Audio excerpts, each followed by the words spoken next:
What's up guys, Jarv here, back today with another Suicide Squad video. In today's video, we're taking a close look at all 4 characters, a detailed look at all their talents, traversal, weapons, key playstyles, and so much more. So be sure to stick around and enjoy the video. If you do enjoy the video, be sure to leave a comment and rating down below, and remember to subscribe for more Suicide Squad content. But without further delay guys, let's jump into the video.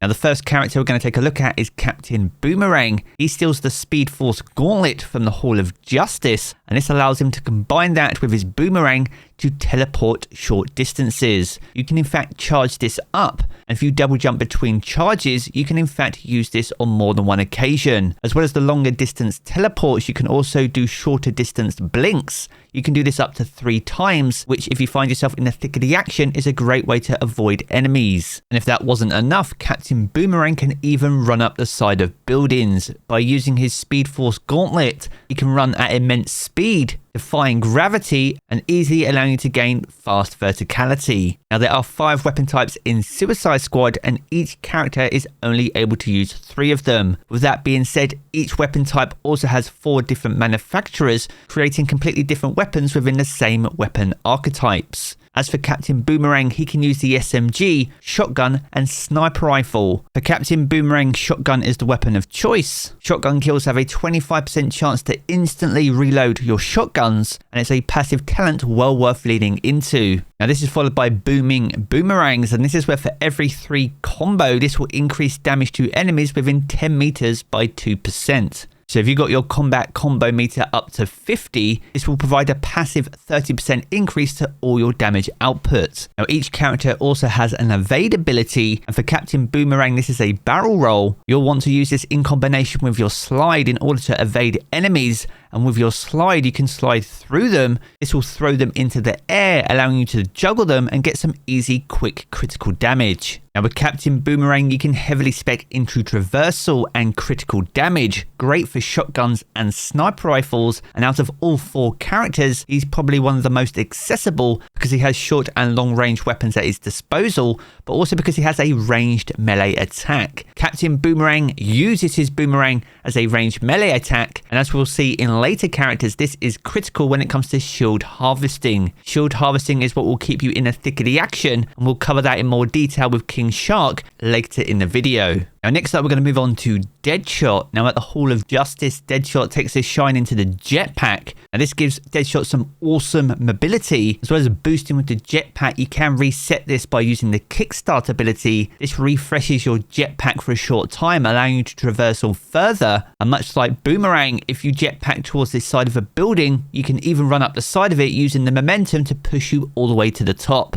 It helps keep you in the thick of the action, whilst also keeping your enemies second guessing. Now, unlike any other character in Suicide Squad, Deadshot can hover indefinitely if you're aiming down sights. This heavily leans into the fact that Deadshot never misses, and allows you to heavily spec into critical hit and critical hit chance. Now, as for passive talents, you'll find Tools of the Trade. This is where you have increased sniper rifle stability, and for every 2 combo, this increases your sniper rifle critical hit damage by 2%. And that's followed by Locked and Loaded. Now melee kills have a 10% chance of increasing your combat combo, and on defeating an enemy will reload all your equipped firearms. Now out of the 5 weapon types available, Deadshot can use pistols, assault rifles, and sniper rifles. Once again, another character that has a great range of weapons for both short and long ranged targets. Now a combat mechanic well worth speccing into and considering with Deadshot is the critical reload. This allows you to get perfect reloads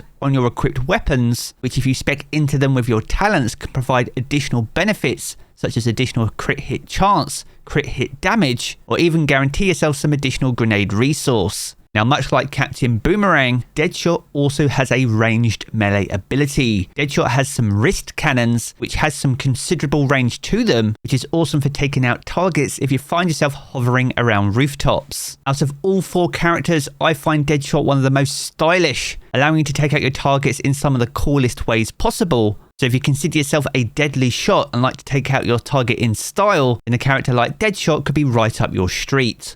Now next up we're going to move on to Harley Quinn. She takes a shine into the Bat Drone over in the Hall of Justice. This allows her to grapple, swing and hang from the drone indefinitely. Now you will need to time your swing in order to gather momentum, and you can double jump between swings to use the Bat Drone and grapple on more than one occasion. After your 2 swings though, you can still use your grapple, and in a concrete jungle like Metropolis there are many buildings to grapple onto. Now you can grapple onto more than just a drone and buildings though. You can in fact grapple near targets, allowing to slam directly into them, and with the right gear equipped launch them into the air. It is something entirely unique and something only Harley Quinn can do. Now as for melee weapon, Harley comes with a trusty baseball bat. Unlike the previous 2 characters we've covered so far, this is naturally not a ranged melee attack. So with the pistol and SMG available as weapon types, you very much need to get into the thick of the action with Harley, or certainly make the most of all your grenades. Now when it comes to passive talents, we have thrills and kills. For Harley, she gets plus 35% firearm ammo capacity, and for every 1 combo you get on your combat combo meter, this will increase your pistol damage by 1%. That's alongside Meet My Mallet. Now, as we said, Harley is one of the most nimble characters in the game. This provides plus 10% to her movement speed, as well as an extra 10% to her melee damage.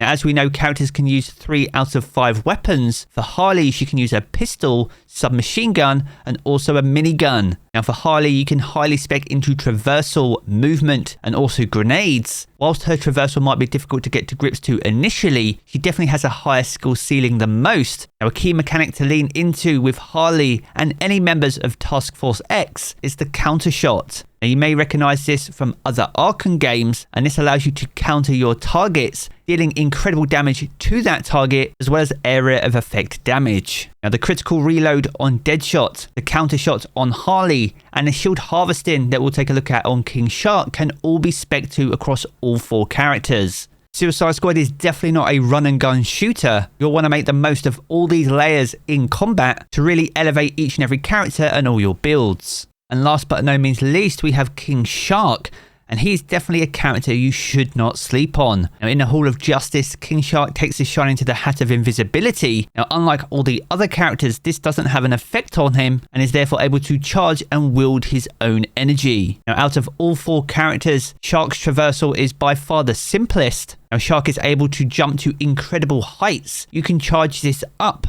to either go vertically, and if you need to jump in a particular direction, you can swap this charge mid-charge, allowing you to launch yourself in any direction you wish. Now as well as this huge jumps, you can also literally swim through the air. You can do this up to 3 times in any direction, allowing King Shark to cover incredible distances in short bursts in some of the shortest time possible. And when it comes to weaponry, King Shark can wield the assault rifle, shotgun, and the minigun. Now as for passive talents, we see firepower. This allows Shark to handle heavy weapons with ease, increasing their stability and providing plus 20% to heavy weapon damage. That's followed by strength and dominance. So this reduces Shark's melee cooldown, increases his health pool by 25%, and for every 5 combo, this will increase damage reduction by 1% as well. King Shark is by far the tankiest character in the game, and alongside his heavy hitting weapons, he also has a non-ranged melee. Shark will be wielding cleavers most of the time, meaning you'll need to be up close and personal with your target, either making the most of afflictions